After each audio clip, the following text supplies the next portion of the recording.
So we'll go ahead with the last few remaining topics of magnetic materials. उसमें से जो पहला topic हमारा बाकी है that is called as hysteresis. So hysteresis मतलब क्या, we will see in detail in a while. So hysteresis you will see in three different context. तीन अलग अलग context में आप hysteresis ये टॉपिक सीखोगे. एक है ICE केस. IC मतलब internal combustion engine. To be very on the spot, some kind of machine. Machine के केस में आप भी एक हिस्टेरेसिस नाम का टॉपिक आएगा. It is basically related to combustion engines. एक इलेक्ट्रिसिटी में भी आता है इलेक्ट्रिक हिस्टेरेसिस करके. And one topic that we will study is in this case of magnetism. तो हिस्टेरेसिस का मतलब क्या है? बेसिकली ये this is one kind of a loop. एक पर्टिकुलर शेप ऑफ लूप को हम लोग बोलते हैं hysteresis. So it is kind of a geometrical figure, close loop, जिसको हम लोग हिस्टेरेसिस बोलते हैं. तो यहाँ पे हम hysteresis we will be studying in case of ferromagnetic substances. तो do you remember what are ferromagnetic substances? Ferromagnetic substance क्या था? What is ferromagnetic substance? ध्यान यहाँ चाहिए. I start again. हमारा एक लास्ट 2-3 टॉपिक थे which are related to ferromagnetic substances. उसमें से जो पहला टॉपिक है that is called as hysteresis. ये हिस्टेरेसिस क्या है we will see in detail. Very simple and very interesting concept. And as I told you, ये हिस्टेरेसिस नाम का टॉपिक अलग अलग कॉन्टेक्स्ट में आता है. We are studying this for ferromagnetic materials. तो पहले अच्छे से आइडिया समझ लो. और थ्योरेटिकल कॉन्सेप्ट है तो I will not write down theory here, I will just explain the concept here. तो basically hysteresis is a plot. एक ग्राफ है, क्लोज लूप है, उसको हम लोग बोलते हैं हिस्टेरेसिस. तो क्लोज लूप है मतलब एक ग्राफ पे प्लॉट करेंगे. ग्राफ के दो एक्सिस आएंगे, एक एक्स एक्सिस होगा, एक वाई एक्सिस होगा. तो यहाँ पे हम लोग हियर ऑन दिस एक्सिस, कौन सा एक्सिस? X axis. यहाँ पे हम लोग प्लॉट करते हैं. We plot H here. You know what is H? Magnetizing field. और यहाँ पे हम लोग प्लॉट करेंगे total field. Total field is B. और आपको फॉर्मूलाज पता होने चाहिए. You must know the basic formulas. सबसे पहले आपको पता होना चाहिए what is H. H is N into I. Then you should know what is B0. What is B0? mu0 Ni. Right? मतलब बेसिकली mu0 into H. फिर आपको पता होना चाहिए what is Bm. Bm is mu0 into mz. mu0 into mz. फिर आपको पता होना चाहिए what is total field. Total field is B0 plus Bm which is equal to mu0 H plus mu0 mz. तो even before we start talking about hysteresis, ये basic concept एकदम ध्यान में. हमारे पास एक सब्सटेंस है, बेसिकली एक सोलेनॉइड है. तो what we have as a solenoid. हमारे पास एक सोलेनॉइड है. You know what, how does a solenoid look like? कैसे दिखता है सोलेनॉइड? हाँ, how does a solenoid look like? कैसे दिखता है? What is a solenoid? What is a solenoid? क्या होता है सोलेनॉइड? रॉड. तो solenoid is basically a rod. यहाँ पे एक रॉड होगा हमारे पास. इसके ऊपर हमने वाइंडिंग्स किए थे. So this is a cylindrical rod which is called as solenoid and you have windings on top of this. इसके ऊपर से windings है. And when you pass current through the windings of solenoid, normally these are insulated copper wire. ये insulated copper wire का winding है. जब current pass करोगे तो along the axis of solenoid there is a magnetic field. कितना magnetic field है यहाँ पे? Because of current mu0 Ni. Ni को क्या बोला आपने? H. मैं जानबूझ के स्लो स्टार्ट कर रहा हूँ क्योंकि लिंक लगाना पड़ेगा आपका. एक दिन गैप पड़ता है तो भूल जाते हो, तो भूलना नहीं है. हिस्टेरेसिस मतलब एक क्लोज्ड लूप है. Closed loop of a particular shape. क्योंकि मैंने आपको बताया था क्लोज्ड लूप अलग अलग शेप के हो सकते हैं. You can have closed loop in the form of circle, you can have closed loop in the form of rectangle, you can have closed loop in the form of square.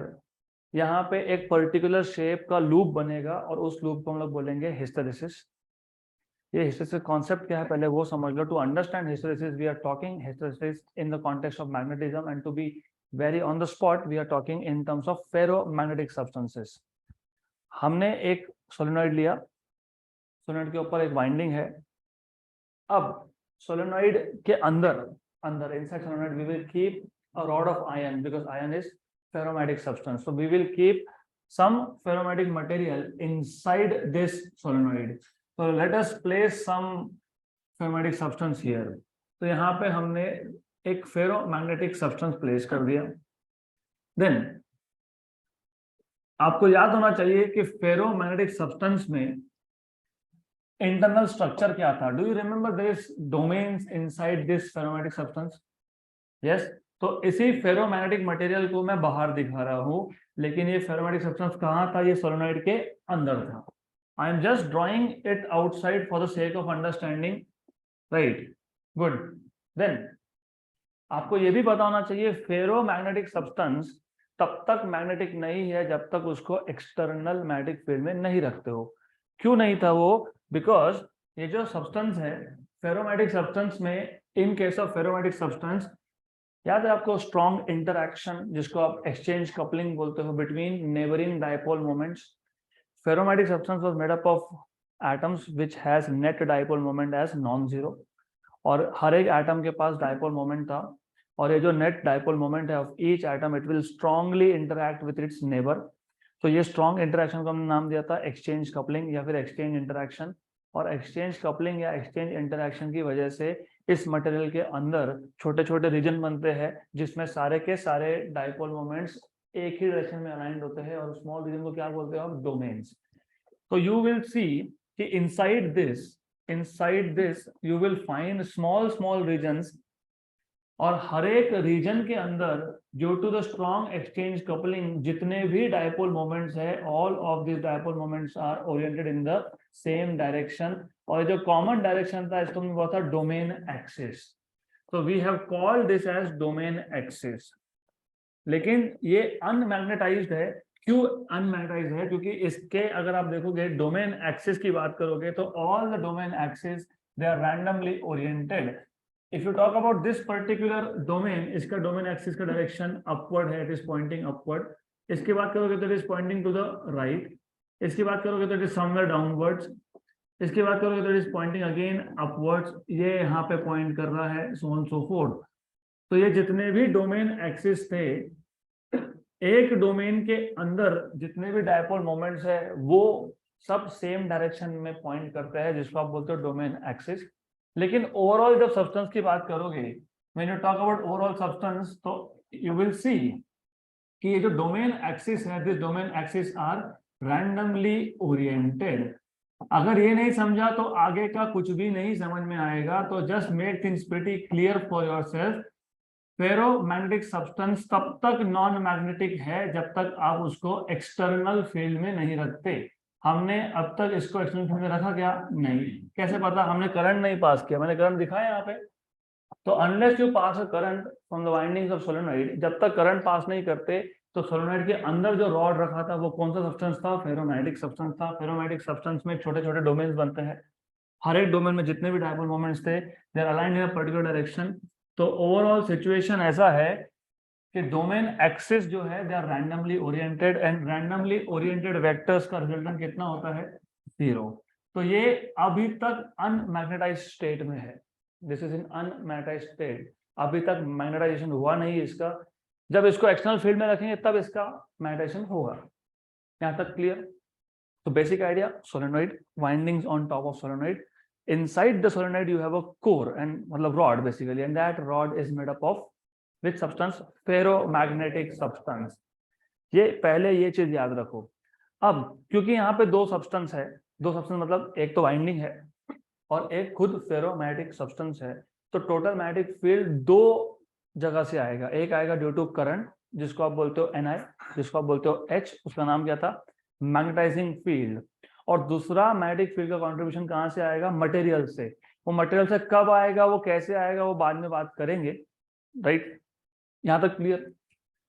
तो अगर मुझे graph plot करना है H versus B का, Remember, we are plotting a graph of H. H is magnetizing field and B is total field. मैंने यहाँ पे BM नहीं लिखा बिकॉज नॉर्मली क्या होता है ना, हमको ध्यान में रहता है कि B0 मतलब H, क्योंकि B0 is U0 H. मतलब नॉर्मली हमारे दिमाग में ऐसा सिस्टम में फिट होता है कि ये B0 है. B0 मतलब क्या है, ये magnetic field due to current है, और ये BM है. BM क्या है, magnetic field due to magnetization of the sample है. ये दोनों ऐसा नहीं है. This is not like this. तो x axis पे, on x axis you are plotting H, which is magnetizing field. मतलब in short you are plotting B0 because mu0 into H will give you B0. लेकिन y axis पे you are plotting total induction. y axis पे क्या plot कर रहे हो, total. अब let me ask you a very simple question. मैंने यहाँ पे करंट सर्कुलेट नहीं किया. अगर करंट सर्कुलेट नहीं करोगे तो H की वैल्यू क्या आएगी, 0, because I is 0, H is 0. अगर H 0 है तो B0 is 0. मतलब इस सोलेनॉइड के एक्सिस पे मैग्नेटिक फील्ड कितना है, 0. Correct. H0 which means B0 is 0. B0 is 0, it means along the axis of solenoid there is no magnetic field, and since there is no magnetic field, ये जो substance था कौन सा था, ferromagnetic.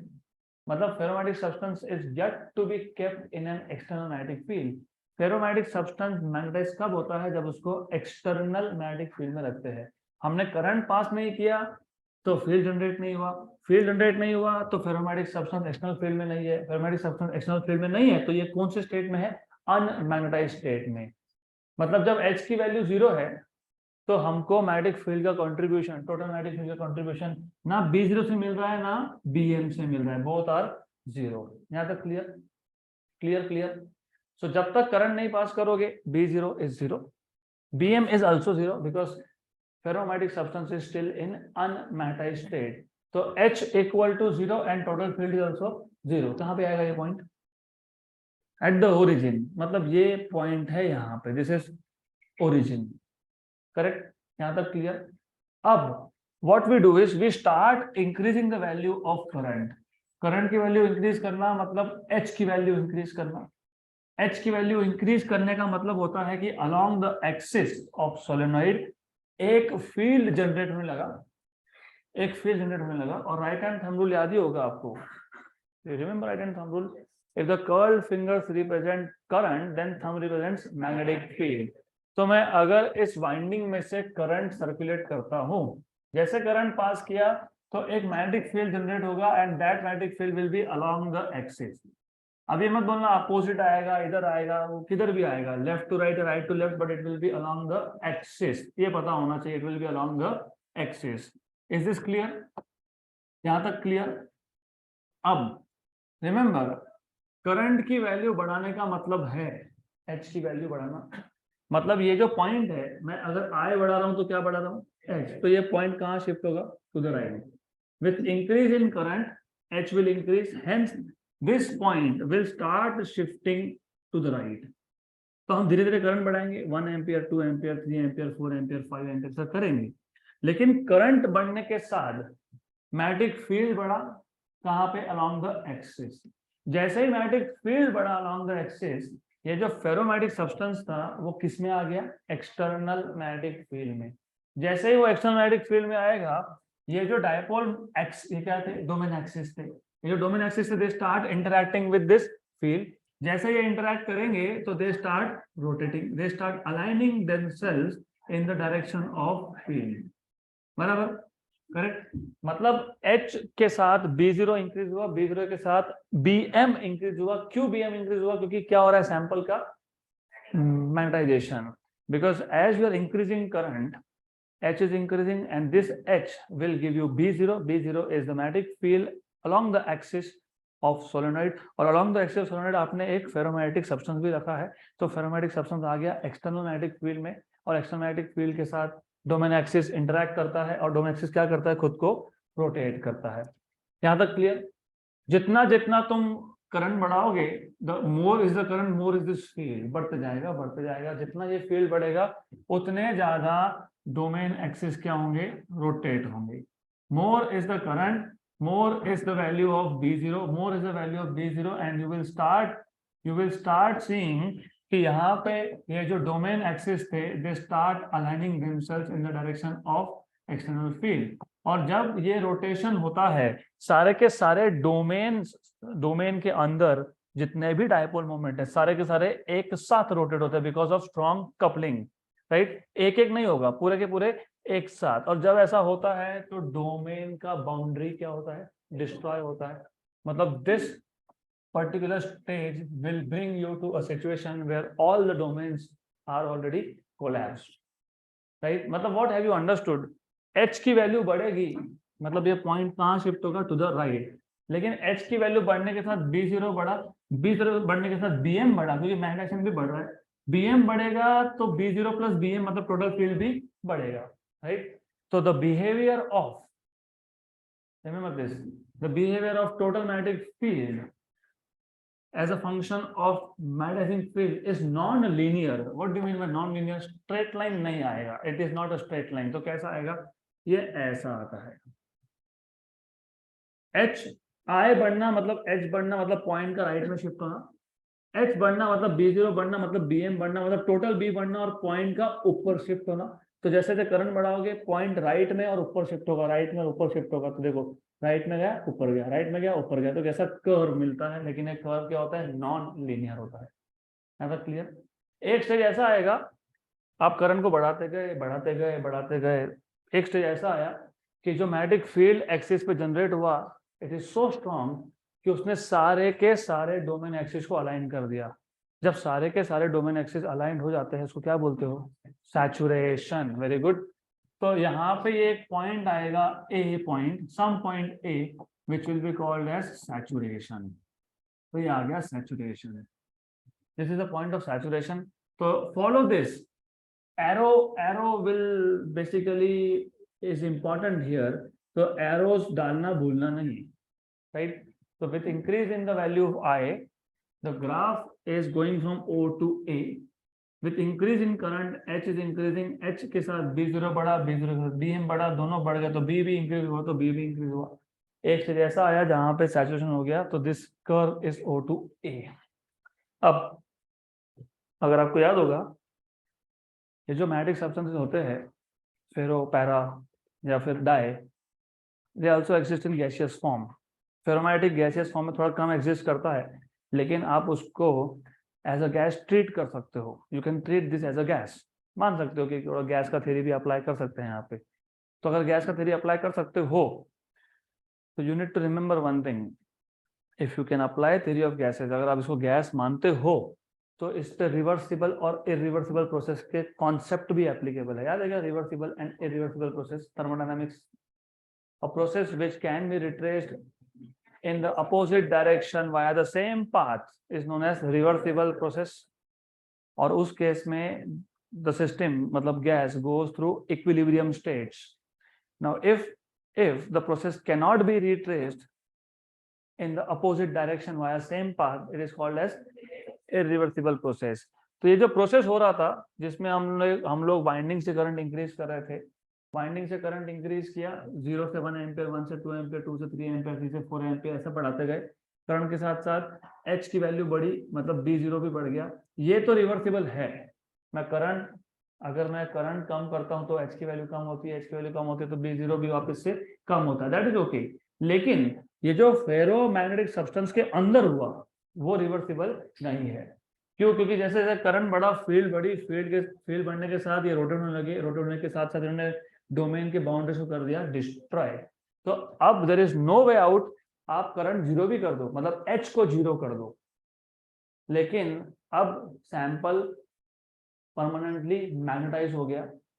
मतलब H को जीरो करना, B0 तो जीरो हो गया लेकिन BM कभी जीरो होगा क्या? अभी नहीं होगा क्योंकि there is always some magnetization. मतलब total field can never go zero now. वो जीरो हो नहीं सकता. अब एक बार फेरोमैग्नेटिक सब्सटेंस परमानेंटली मैग्नेटाइज हो गया अब वो वापस जीरो नहीं हो सकता है. आपने भले ही करंट यहाँ पे जीरो कर दिया, H की वैल्यू जीरो कर दी, लेकिन total field will come from BM, right. तो this brings you to second part of this curve. तो second part of this curve is very important. तो आप अब क्या कर रहे हो, पहले क्या किया था, 0 ampere, 1 ampere, 2 ampere, 3 ampere, 4 ampere, 5 ampere. तो आप आई की वैल्यू बढ़ा रहे थे, मतलब कौन बढ़ रहा था, एच, करेक्ट। एच के साथ कौन बढ़ा, बी। अब आप आई की वैल्यू कम कर रहे हो तो कौन कम हो रहा है, एच। 5 से 4 एम्पियर, 4 से 3 एम्पियर, 3 से 2 एम्पियर, 2 से 1 एम्पियर एंड 0 एम्पियर। एच के साथ साथ कौन कम हुआ, और कौन कम हुआ, बी। लेकिन बी कभी जीरो नहीं होगा, कम होगा लेकिन जीरो नहीं होगा। तो ये अगर आप ट्रेस करोगे तो आपको ऐसा मिलेगा। ऐसा मिलने का मतलब क्या, वाई एक्सिस पे एक्स की वैल्यू कितनी होती है, 0। मैंने करंट अगर 0 कर दिया तो एच की वैल्यू क्या आ गई, 0। तो ये जो पॉइंट है B point, it tells you that H is 0, मतलब magnetic field due to current is 0। लेकिन total magnetic field is still not 0। क्यों नहीं 0, ये बिकॉज ऑफ दिस, क्योंकि सब्सटेंस क्या हो गया, मैग्नेटाइज हो गया। तो अब टोटल फील्ड तो 0 हो नहीं सकता, मतलब after removal of external magnetic field the substance still has retained some magnetism. तो इस पॉइंट को बोलते हैं रिटेंटिविटी। रिटेंटिविटी क्योंकि यहाँ पे सब्सटेंस ने क्या रिटेन किया, मैग्नेटिक प्रॉपर्टी रिटेन किया, hence it is called as retentivity, or it is also called as remanence. Remanence मतलब बच जाना, something which is left over, right?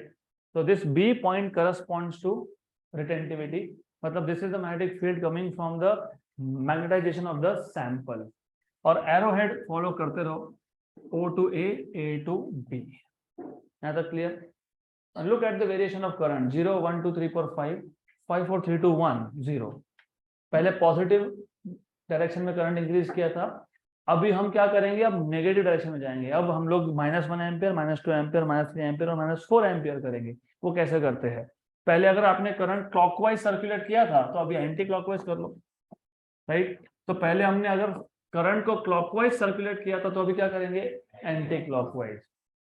अब इंटरेस्टिंगली होता क्या है, ये याद रखना, ये जो एक्सियल मैग्नेटिक फील्ड है एच, मतलब B0 जो है, ये B0 कहां से आया, करंट से आया। इसका डायरेक्शन कौन डिसाइड करेगा, करंट करेगा। जब आप करंट पॉजिटिव रख रहे थे, अगर इसका direction from left to right था, राइट, फिर आपने करंट 0 कर दिया, 0 कर दिया, करंट 0 कर दिया, तो फील्ड क्या हो गया, 0 हो गया। अब क्या होगा, अब अगर आप करंट को नेगेटिव डायरेक्शन में इंक्रीज कर रहे हो, if you are increasing the current in negative direction, तो एक फील्ड जनरेट हो रहा है जो अपोजिट डायरेक्शन में है। पहले एक्सियल फील्ड था लेफ्ट टू राइट क्योंकि करंट था पॉजिटिव, अब एक्सियल फील्ड हो जाएगा राइट टू लेफ्ट क्योंकि करंट है नेगेटिव। पहले था क्लॉकवाइज करंट, अब है एंटी क्लॉकवाइज करंट। ये इट इज लाइक मास्टर, और ये जो फेरोमैग्नेटिक सब्सटेंस है is like a slave. Master जो बोलता है स्लेव उसको फॉलो करता है, तो ये मास्टर है, ये बताएगा तुमको कहाँ देखना है, राइट। तो this field will decide where this dipole moments will point. अब जब करंट स्मॉल है तो मैग्नेटिक फील्ड क्या है, स्मॉल है। तो अगर सपोज 0 से मैंने -1 एम्पियर किया, -1 एम्पियर मतलब जो एक्सटर्नल फील्ड है ये अपोजिट डायरेक्शन में तो है, लेकिन ये कौन सा फील्ड है, वीक फील्ड है। अगर वीक फील्ड है तो वीक फील्ड होने की वजह से ओनली अ फ्यू, कुछ dipole moment they start rotating, they start aligning themselves in the direction of external field, correct. जैसे जैसे करंट बढ़ाओगे, -1 का -2 कर दिया तो दूसरे ने भी फॉलो कर लिया क्योंकि फील्ड स्ट्रांग हो रहा है। फिर जैसे और बढ़ाओगे तो तीसरा भी फॉलो करेगा क्योंकि फील्ड वापस स्ट्रांग हो रहा है। क्या हो रहा है, फील्ड स्ट्रांग हो रहा है, रिमेंबर, करेक्ट, राइट। यहाँ तो समझ में आया। अब जैसे जैसे करंट की वैल्यू हम अपोजिट डायरेक्शन में बढ़ाते गए, एच मतलब B0 ये नेगेटिव डायरेक्शन में बढ़ते गए, तो ये नेगेटिव डायरेक्शन में बढ़ना मतलब पॉइंट का कहाँ आना, टू द लेफ्ट। जब पॉजिटिव करंट था, आई इंक्रीज हुआ तो एच भी इंक्रीज हुआ। फिर जब वैल्यू करंट की कम कर रहे थे तो एच भी कम हुआ। अब वैल्यू करंट की नेगेटिव कर रहे हो तो एच की वैल्यू बढ़ेगी लेकिन नेगेटिव डायरेक्शन में बढ़ेगी, तो ये पॉइंट कहाँ जाएगा, to the left, correct, right. तो एच का डायरेक्शन तो समझ में आ गया, ये पॉइंट कहाँ चाहिए, टू द लेफ्ट। बी ऊपर क्या नीचे वो सोचना है। अब बी जो है ना, क्योंकि दो चीज साथ में हो रही थी, increasing the value of I मतलब increasing the value of H मतलब increasing the value of B, तो ये पॉइंट जा रहा था to the right and upwards. यहाँ तक clear. Decreasing the value of H मतलब decreasing the value of B, तो पॉइंट आ रहा था लेफ्ट एंड डाउनवर्ड, सिर्फ जीरो नहीं हुआ क्योंकि सब्सटेंस परमानेंटली मैग्नेटाइज हो गया। अब decreasing the value of H, मैं बोलूंगा increasing the value of H in reverse direction, मतलब increasing the value of current in reverse direction means increasing the value of H in reverse direction. तो ये point कहाँ जाएगा? To the left, right, very good. हम कहाँ तक पहुंचे थे? बी तक। अब अगर मैं करंट की वैल्यू उल्टे डायरेक्शन में बढ़ा रहा हूं तो एच का वैल्यू बढ़ रहा है लेकिन उल्टे डायरेक्शन में बढ़ रहा है, मतलब पॉइंट कहाँ जाएगा? To the left. सिर्फ ये ऊपर जाएगा कि नीचे जाएगा वो सोचना है। नीचे जाएगा। क्यों नीचे जाएगा? क्योंकि देखो टोटल फील्ड कहाँ से आता है? दोनों से आता है, राइट। टोटल फील्ड कहाँ से आता है? दोनों से आता है ना। इसमें से भी आएगा, ये क्या है? BM और ये क्या है? B0, सही है। आप जैसे जैसे रिवर्स डायरेक्शन का करंट बढ़ा रहे थे, एच तो बढ़ रहा था क्योंकि B0 is nothing but mu naught H, H तो इंक्रीज हो रहा है, रिवर्स डायरेक्शन में हो रहा है, लेकिन BM कम हो रहा है। क्यों कम हो रहा है? You have to think. मैंने इसलिए बताया कम क्यों हो रहा है, सोचना पड़ेगा आपको। क्या था ये जो स्लेव्स थे, ये स्लेव्स थे ना, स्लेव्स। किसके स्लेव? एच के स्लेव, राइट। तो जैसे जैसे आप एच का वैल्यू बढ़ाते गए, रिवर्स डायरेक्शन में बढ़ाते गए, तो ये जो डायपोल्स थे ये इसको फॉलो करने के चक्कर में, they are trying to follow, उसको फॉलो करने के चक्कर में एक स्टेज ऐसा आ गया कि फॉलो करते करते they are again randomly oriented. Random orientation आने लगता है तो रिजल्टेंट वेक्टर की वैल्यू बढ़ने लगती है कि कम होने लगती है? हाँ, तो फिर BM क्या हो रहा है? कम। H बढ़ रहा है रिवर्स डायरेक्शन में लेकिन BM क्या हो रहा है? कम। तो टोटल फील्ड क्या होना चाहिए? कम। तो टोटल फील्ड होगा कम। टोटल फील्ड कम होना मतलब ये जो ग्राफ है ये कंटिन्यू होता है टू गो डाउन ऐसा। फिर एक स्टेज ऐसा आया जहां पे H तो नॉन जीरो है लेकिन नेगेटिव है क्योंकि करंट क्या है? नेगेटिव है। तो H क्या है? नेगेटिव है। लेकिन एक स्टेज ऐसा आया जिसमें BM जीरो हो गया। क्यों? क्योंकि all of them are randomly oriented. तो ये zero, it is not because कि वापस से डोमेन्स बन गए। डोमेन्स वापस से बनते नहीं है, domains are gone and gone, done. लेकिन वो अपने मास्टर को फॉलो करने के चक्कर में all the domain axis they are randomly oriented, मतलब मैग्नेटाइजेशन इज जीरो, मतलब सैंपल का खुद का इंट्रिंसिक मैग्नेटिक फील्ड क्या है? जीरो है। तो इसको बोलते हैं कोर्सिविटी। कोर्सिविटी मतलब यहाँ पे H is non zero but B is zero. याद clear, right. Total field is zero but H is non zero. और H जीरो नहीं होगा क्योंकि H करंट से प्रोड्यूस होता है। टोटल फील्ड एडिशन होता है दोनों का, राइट। देख ही रहा है, कुछ रैंडमली ओरिएंटेड है, कुछ अपोजिट साइड में है, कुछ राइट में है, कुछ लेफ्ट में है। तो टोटल फील्ड कितना हो गया? जीरो हो गया। यहाँ तक क्लियर? इसको बोलते हैं कोर्सिविटी। यहाँ तक क्लियर? अब इमेजिन फर्दर, मैंने और नेगेटिव करंट बढ़ा दिया। पहले जीरो था, फिर -1 था, फिर -2 था, -3 कर दिया, फिर -4 करूंगा, फिर -5 करूंगा, ऐसा हम बढ़ाते जाएंगे। तो अगर आप बढ़ाते जा रहे हो तो कौन बढ़ रहा है? B0। कौन सी डायरेक्शन में बढ़ रहा है? रिवर्स डायरेक्शन में। और विथ इंक्रीजिंग B0 ये क्या कर रहे हैं? खुद को अलाइन कर रहे हैं। They are aligning themselves in the direction of B0। They're aligning themselves in the direction of B0, right? तो एक सिचुएशन वापस से ऐसा आने वाला है जिसमें सारे के सारे डायपोल्स क्या हो जाएंगे?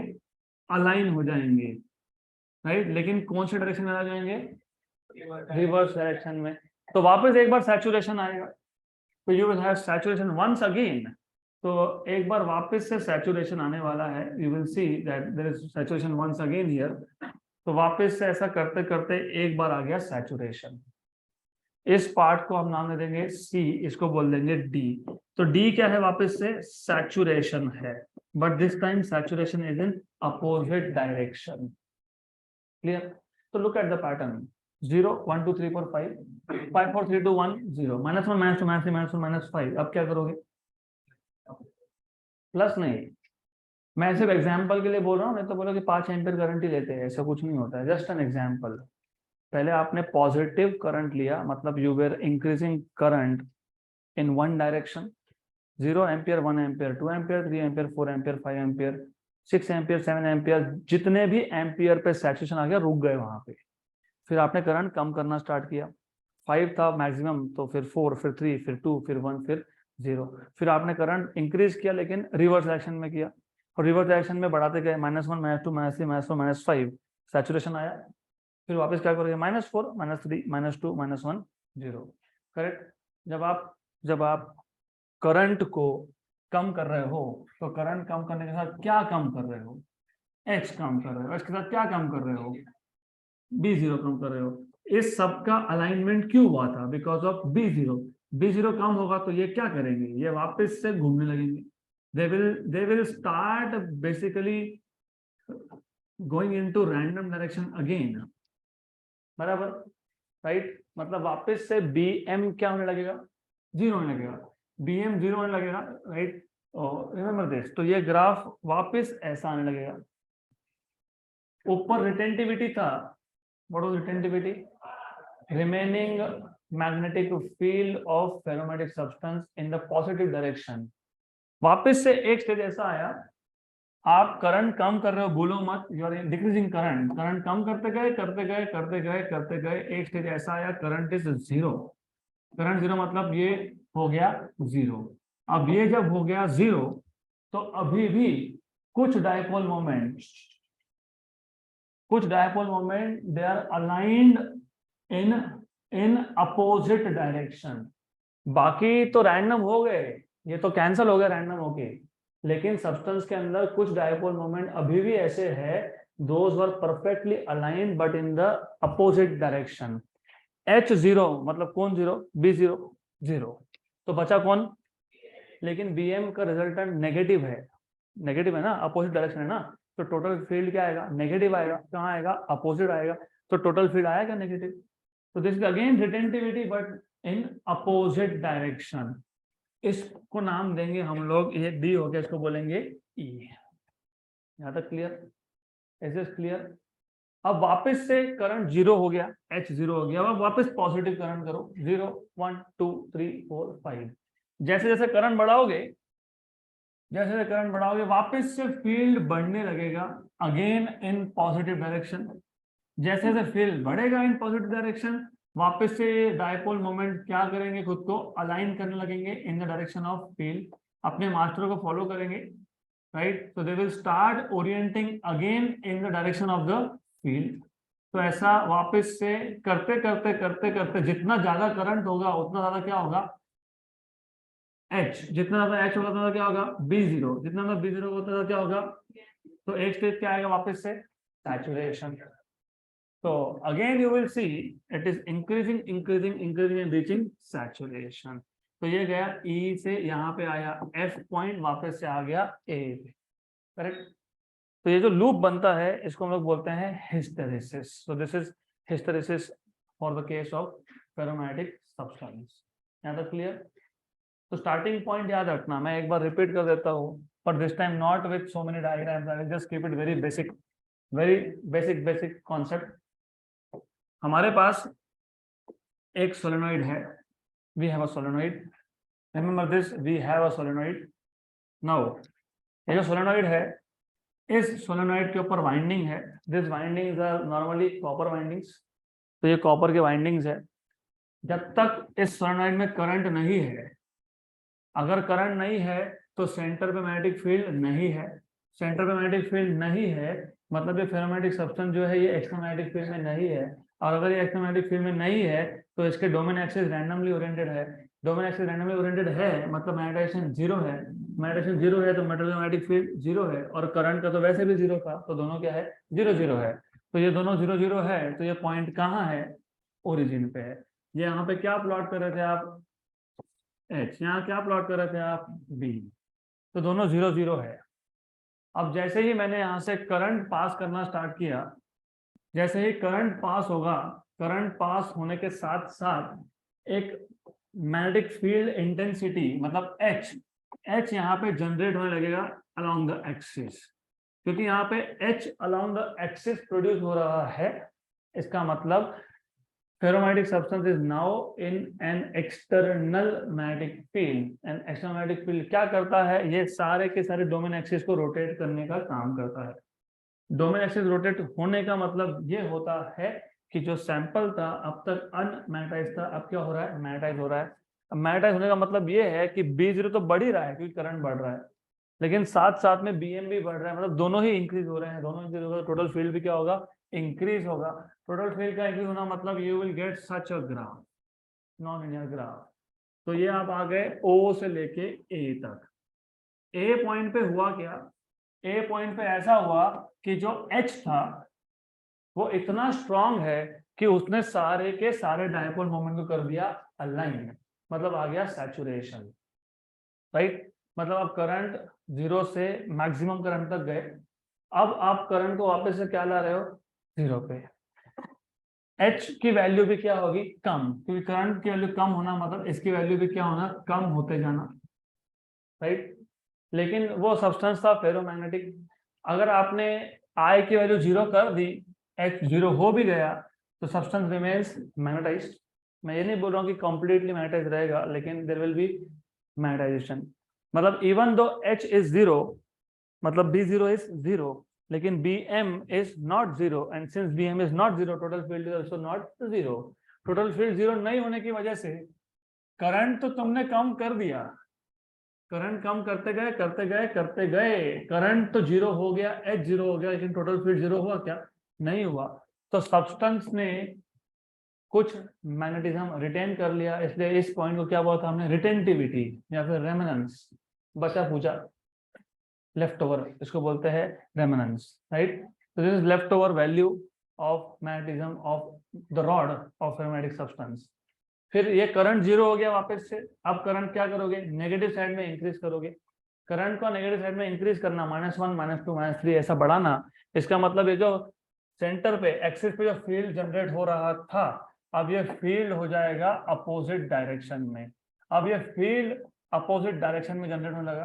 अपोजिट डायरेक्शन में फील्ड जनरेट होने का मतलब क्या होता है, मतलब ये होता है कि अब ये जो एक्सटर्नल फील्ड है ये मैग्नेटिक एक्सिस को, जिसको डोमेन एक्सिस बोला था हमने, ये डोमेन एक्सिस को इन्फ्लुएंस करेगा, इंटरैक्ट करेगा, और इसको ये क्या करेगा, रोटेट करवाएगा। It will start rotating, right. तो ये रोटेट होगा रोटेट होगा रोटेट होगा, ऐसे रोटेशन चालू हो जाएगा। Now the rotation is going in opposite direction. इसका मतलब जैसे ही आपने H का वैल्यू नेगेटिव साइड में बढ़ाना चालू किया, करेक्ट, तो हो ये रहा है, H तो इंक्रीज हो रहा है इन नेगेटिव डायरेक्शन, मतलब H की वैल्यू माइनस बढ़ती जा रही है, it is increasing but in negative direction. लेकिन एक्सटर्नल फील्ड, टोटल फील्ड, देखो the idea is total field is Bm plus B0। Look at the situation, you will find कि B0 तो opposite direction में है, लेकिन Bm मतलब magnetic material का जो मैग्नेटाइजेशन है वो कहाँ पे है, अभी भी राइट साइड में, ये कहाँ है, लेफ्ट साइड में है। तो two equal but opposite vectors में कैंसल आउट ईच अदर। तो एक ऐसा स्टेज आ सकता है जिसमें H तो 0 नहीं है, क्योंकि करंट है तो H 0 नहीं है, लेकिन B0 और Bm दोनों इक्वल एंड अपोजिट हो गए। तो इस केस में इक्वल एंड अपोजिट होना, इसका मतलब H is not 0 but total field is 0। इसको हमने बोला था कोर्सिविटी, करेक्ट, क्लियर, पक्का पक्का, गुड। तो ओवरऑल इतना स्ट्रक्चर अगर आप प्रॉपरली ड्रॉ करते हो, I will draw this structure in one single curve. तो if you draw this structure you will see something like this, ऐसा आएगा वो, राइट। यहां तक आ गए, ये C पॉइंट था, ये कौन सा पॉइंट था, B पॉइंट था। अब आप क्या कर रहे हो, अब आप वापस से H की वैल्यू जो है वो नेगेटिव साइड में बढ़ाते जा रहे हो, मतलब -2 के बाद -3 ampere, -4 ampere, -5 ampere, -6 ampere value बढ़ाते जा रहे हो। किसके लिए बढ़ा रहे हो, करंट की। कौन सी डायरेक्शन में बढ़ा रहे हो, अपोजिट डायरेक्शन में बढ़ा रहे हो। मतलब किसकी वैल्यू बढ़ा रहे हो, ये वैल्यू बढ़ा रहे हो। ये वैल्यू इंक्रीज करने का मतलब क्या होता है, ये जो, हाँ, जो डोमेन एक्सिस थे, domain axis they start aligning again but now in opposite direction। एक स्टेज ऐसा आएगा, इतना ज्यादा B0 हो जाएगा अपोजिट डायरेक्शन में, तो क्या होगा, सबके सब all the domain axis of ferromatic substance they will align in the same direction. मतलब वापस से क्या आने वाला है, saturation. So you will have saturation again here. Saturation आ गया. इस पॉइंट को हमने बोला था D point. This is saturation but in opposite direction. फिर वापस से आप करंट जीरो करने लगते हो. -5, -4, -3, -2. करंट जीरो करना मतलब क्या जीरो कर रहे हो, एच. तो एच जीरो करते करते, एच जीरो करना मतलब फील्ड कम करना, राइट, याद रखना. एच जीरो मतलब बी जीरो जीरो, राइट. लेकिन बी एम जीरो होगा क्या, अब नहीं होगा. मतलब टोटल फील्ड तो कम हो रहा है, लेकिन जब एच जीरो हुआ, बी जीरो जीरो हुआ, लेकिन टोटल फील्ड जीरो हुआ क्या. तो उस केस में हुआ क्या, फिर उस केस में हुआ ऐसा, ये जीरो हो गया, लेकिन यहाँ पे अभी भी डायपोल मोमेंट्स ऐसे हैं जो टू द लेफ्ट पॉइंट कर रहे हैं. And if you have dipole moments pointing to the left, you still have magnetic field in opposite direction. तो अपोजिट मतलब नेगेटिव साइड में आएगा, करेक्ट, राइट. फिर वापस आप आई की वैल्यू पॉजिटिव करने लगते हो, 1 2 3 4 5 ऐसा बढ़ाते जाते हो. फिर कौन बढ़ा रहे हो, एच. एच बढ़ाना मतलब वापस से जो डायपोल मोमेंट्स थे उनको कहाँ ओरिएंट करो, टू द राइट. तो ऐसा करते करते वापस से you will reach saturation. The loop so obtained is called as hysteresis. यहाँ तक क्लियर, गुड. अब इसके बाद का जो टॉपिक है, अब तक so far the story of this chapter was, हमने सबसे पहले स्टार्ट किया मटेरियल्स को क्लासिफाई करके, magnetic and non magnetic. Non magnetic तो हमने छोड़ ही दिया, because our aim was to understand magnetic materials. फिर मैग्नेटिक मटेरियल्स में हमने दो कैटेगरी किए थे, टेम्पररी एंड परमानेंट. टेम्पररी में दो कैटेगरी किए थे हमने, डायमैग्नेटिक एंड पैरामैग्नेटिक, और परमानेंट में फेरोमैग्नेटिक. अब हम फेरोमैग्नेटिक सब्सटेंस को कैटेगराइज करेंगे. एक को बोलते हैं सॉफ्ट फेरोमैग्नेटिक सब्सटेंस, एक को बोलते हैं hard ferromagnetic substance, right. Soft ferromagnetic substances are used to make electromagnets which are temporary magnets. Current pass करोगे तो मैग्नेट है, नहीं करोगे तो मैग्नेट नहीं है. दूसरा है hard ferromagnetic substances which are used to make permanent magnets. तो next topic is electromagnets and permanent magnets. Electromagnets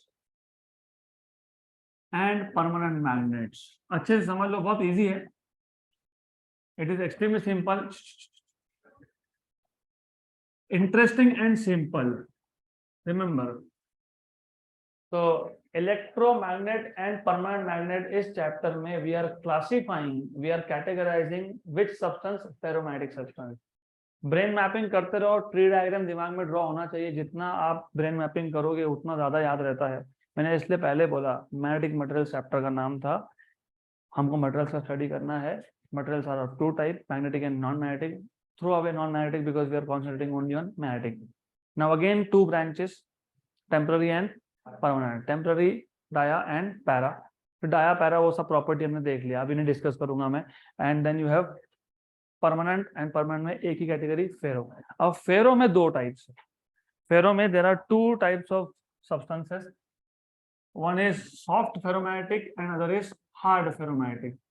तो ये ferromagnetic substances can be classified into two different categories, soft and hard. Normally इसको directly soft iron, hard iron बोलते हैं. Instead of calling it as soft ferromagnetic, they call it as soft iron. और hard ferromagnetic called as hard iron, क्योंकि iron is ferromagnetic in nature. The best example, naturally occurring ferromatic substance is iron. Then, if you remember, susceptibility value of ferromatic substance was large and positive, लेकिन कितना, 100 से लेके 1000 तक, 10 power 2 to 10 power 3. मैंने आपको तभी भी बताया था, ऐसा कोई स्ट्रिक्ट बाउंड्री नहीं होता है कि 100 पे ही स्टार्ट होगा, 1000 पे ही खत्म होगा, ऐसा नहीं होता है. It is basically few hundreds to few thousands. मतलब 100 से लेके 2000, 3000, 4000 तक होता है. This is what it means. तो आपको ये भी पता होना चाहिए, आपको पता होगा, relative permeability is 1 plus chi. याद है, राइट. तो अब जो सब्सटेंस जिसका काय वैल्यू मतलब म्यू आर का वैल्यू, जिसका काय वैल्यू मतलब म्यू आर का वैल्यू ये ग्रेटर देन 1000 है, 1000 के ऊपर है, 1200, 1320, 1250, something like that, greater than 1000 है, तो such substances are called as hard, नहीं सॉरी, सॉफ्ट फेरोमैटिक सब्सटेंस। उल्टा होता है ना, more is the value of chi, इसको आप बोलते हो सॉफ्ट फेरोमैटिक सब्सटेंस। तो soft ferromagnetic substances have chi value greater than 1000 और म्यू वैल्यू ग्रेटर देन 1000। तो जिस फेरोमैग्नेटिक मटेरियल का ससेप्टेबिलिटी या रिलेटिव परमिएबिलिटी 1000 के ऊपर है, it is called as soft ferromagnetic substance. अब ये सॉफ्ट और हार्ड बेसिकली मतलब क्या है इसका? तो डेफिनेटली अगर सॉफ्ट के लिए काय या म्यू का वैल्यू ग्रेटर देन 1000 है, तो हार्ड के लिए क्या होगा? तो उल्टा होगा, लेस देन होगा, तो इट इज लेस देन 1000। लेकिन डिफरेंस क्या है फिर? सी द आइडिया इज, मैंने आपको बताया था कि एक बार आपने फेरोमैटिक सब्सटेंस को एक्सटर्नल मैग्नेटिक फील्ड में रख दिया तो वो परमानेंटली क्या हो गया? दैट इज ट्रू, सही है। लेकिन इसमें दो कैटेगरी के सब्सटेंस है। एक, जब आपने एक्सटर्नल फील्ड बंद कर दिया, राइट, तो substance loses most of its magnetism, पूरा नहीं, मोस्ट ऑफ इट, मतलब 70-75% लूज कर दिया, राइट। अभी भी 20-25% मैग्नेटिज्म है, मतलब फेरोमैटिक है, क्योंकि ferromagnetic substance never lose complete magnetism, para and dia they lose completely. तो such substances which lose most of its magnetism but retains only a few percentage is called as soft ferromatic substance. So after the removal of, ये important है, after the removal of external field, this substances loses most of the magnetism. most, हाँ, पूरा का पूरा नहीं, most of the magnetism, right? और यहाँ पे it retains most of it, retains most of magnetism। मतलब बेसिकली अगर बोलने गए तो इट रिमेन्स, मैंने बताया था low degree of alignment, that is high degree of alignment, right.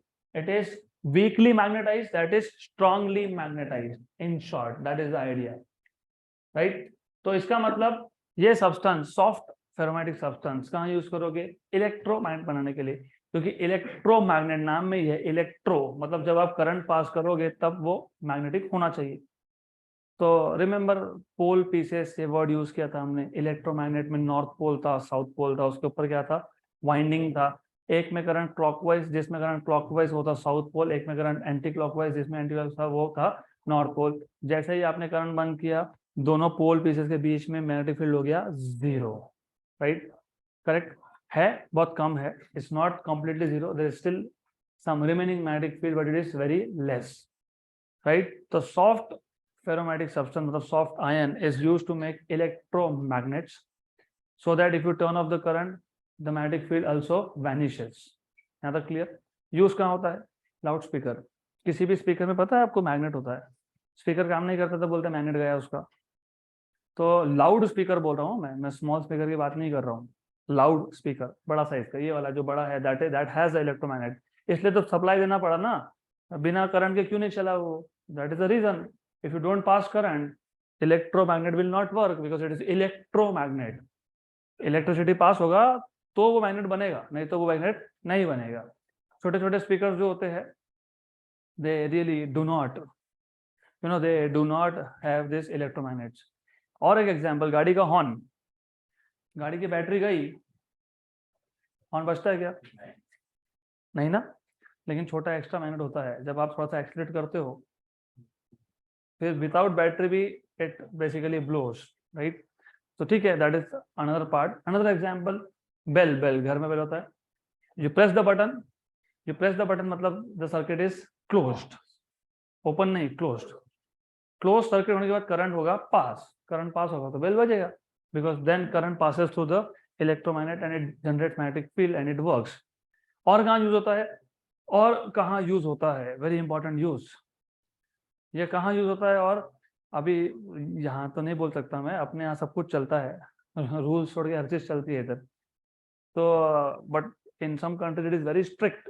20 साल के ऊपर अगर गाड़ी हुआ, कार 20 साल के ऊपर अगर है और गलती से दिख गए, गलती मतलब वो कैमराज होता ही है उनके पास, they keep on monitoring with the help of software.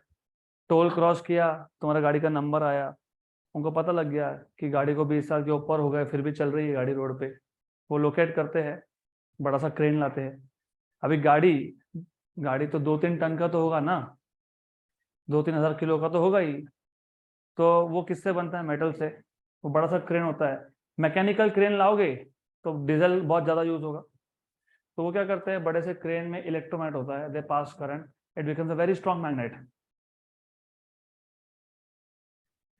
लेके गए, फिर ढूंढते रह जाओगे, गाड़ी गया तो गया, because directly goes to crusher, फिर नहीं मिलना आपको, गाड़ी गया। ऊपर से पैसा तो नहीं मिलना, फाइनल से भरना है वो अलग, कम से कम ईमानदारी से खुद ही बेच के आते तो कुछ मिल जाता। So that is the idea. And one more thing, MRI सुना? MRI, magnetic resonance imaging. अब दिक्कत क्या है, समटाइम्स हमारा अगर पाँव मुड़ गया तो फ्रैक्चर ही होगा, ऐसा नहीं है। फ्रैक्चर है तो एक्सरे है। फ्रैक्चर डिटेक्ट करने के लिए आप एक्सरे यूज करते हो। X ray passes through flesh but can not pass through bones, right? लेकिन लिगामेंट सुना है क्या? लिगामेंट, हाँ, तो लिगामेंट का प्रॉब्लम आया तो एक्सरे तो यूज नहीं होगा अभी, क्योंकि उससे पास हो जाएगा। लिगामेंट ही दिखता नहीं है एक्सरे में, तो उसमें क्रैक कैसे दिखेगा? तो we use something called as magnetic resonance imaging. वहां पे भी हाई मैग्नेटिक फील्ड लगता है, so that magnetic field is generated with the help of electromagnets.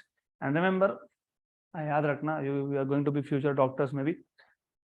और एक चीज याद रखना, अगर किसी का एक्सीडेंट हुआ है और अगर बॉडी में इम्प्लांट्स है, जिसको हम रॉड बोलते हैं, रॉड, तो सेकेंड टाइम आपको कुछ प्रॉब्लम हुआ, आप चेक करने गए, लिगामेंट चेक करने गए, और उसने पूछा कि कुछ मेडिकल हिस्ट्री है क्या, ईमानदारी से बता देना।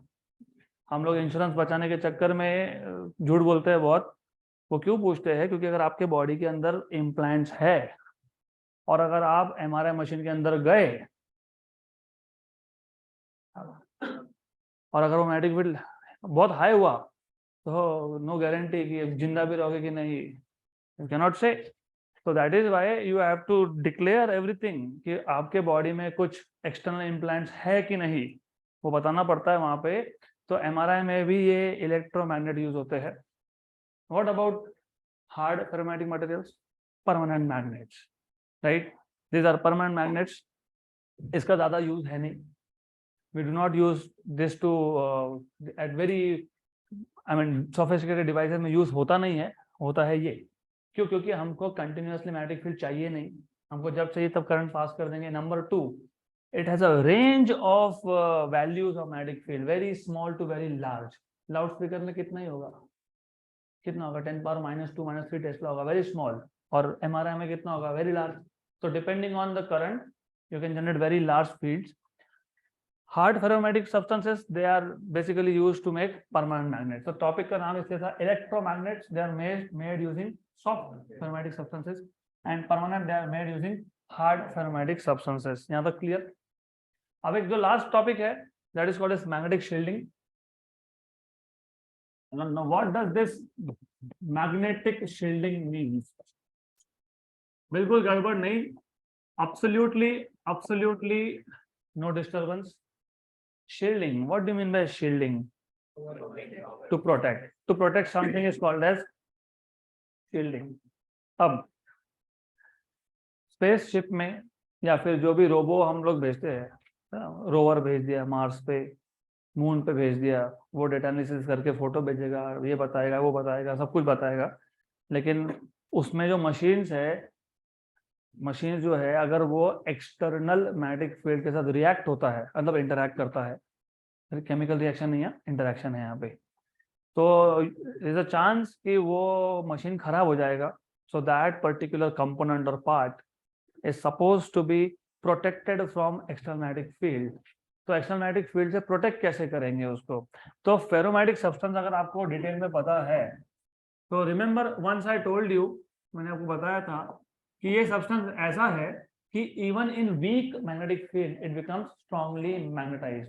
इसका मतलब क्या? इसका मतलब एक्चुअली ये था कि अगर मैंने एक फेरोमैग्नेटिक सब्सटेंस को एक्सटर्नल मैग्नेटिक फील्ड में रखा तो वो मैक्सिमम फील्ड लाइंस खुद के अंदर एब्जॉर्ब कर लेता है। मतलब हाई इंटरेक्शन की वजह से because of the high interaction, strong interaction of ferromagnetic substance with external magnetic field lines are crowded inside the substance, and outside there are only few. That is the idea here. अगर आप एक ferromagnetic substance को external magnetic field में रखते हो तो due to strong interaction most of the field lines of external magnetic field they are crowded inside the substance, leaving only a few magnetic field lines outside. बाहर कुछ ही छोड़ दिए, बाकी सारे के सारे इसने खुद ने ले लिए मतलब इंटरेक्शन हो रहा है वो. यहाँ तक क्लियर? पक्का क्लियर? श्योर? राइट. अब ये प्रॉपर्टी याद रखना. This property tales you that ferromagnetic substance strongly interacts with external magnetic field. Hence, external magnetic field lines are crowded inside the ferromagnetic substance, leaving only a few field lines outside. अब suppose, imagine हम एक shell बना लेते हैं. You know what is a shell? पता है ना shell? नहीं पता? You know what is a shell? Okay, मैं बता देता हूँ. I'll tell you what is a shell. Just a minute. I'll tell you what is the meaning of shell. तो बेसिकली शेल का मतलब क्या वो समझ लो. फॉर एग्जाम्पल, सपोज ऐसा हमारे पास है, अंदर क्या है? एम्प्टी है. Inside is nothing, right. और ये जो आपके पास बाउंड्री दिख रहा है ना, यहाँ पे मटेरियल है, इसको बोलते हैं शेल, स्फेरिकल शेल. तो inside is hollow, material lies only in a very small patch. तो ये कौन सा मटेरियल है? फेरोमैग्नेटिक है. This is ferromagnetic. तो सबसे पहले याद रखो, to protect any device from external magnetic field we make a shell, spherical shell of ferromagnetic substance. और जिस किसी कंपोनेंट को, जिस किसी मशीन को हमको प्रोटेक्ट करना था, उस मशीन को हमने रख दिया शेल के अंदर. इसको शेल के अंदर रखने से क्या हुआ? यहाँ पे रख दिया.